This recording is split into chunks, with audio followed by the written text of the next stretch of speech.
Þetta er verkefni 1 í PowerPoint. Ég ætla að sýna ykkur hvernig þið vistið glærurnar á PDF-formi og hafið 4 glærur á síðu.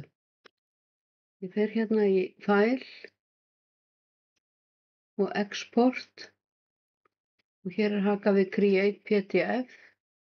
Fer hérna í Create PDF og það fær sama heiti og verkefni nema endingin verður PDF en ekki PPTX eins og í PowerPoint.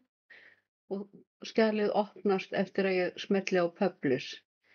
En til að velja fleiri en eina glæru á síðu fer ég hérna í Options og ég vel hér Handouts og ég vel fjölda á síðu, ég ætla að hafa 4 og hafa ramma í kring. Af því að bakgrunnurinn er svo ljós að þá sjáum við að þegar ég er búin að smetla á Publish hvað það er þægilegra að hafa ramma í kring.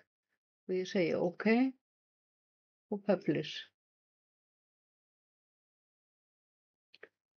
Hérna kom textin sem þið settuð á dreifiblöðin eða handouts og dagsetningin og hérna sjáum þið óljóst hvaða texti kemur í fót á hverja glæru og sjáum hvað er betra að hafa ramma í kring þegar bakgrunnurinn er svona ljós.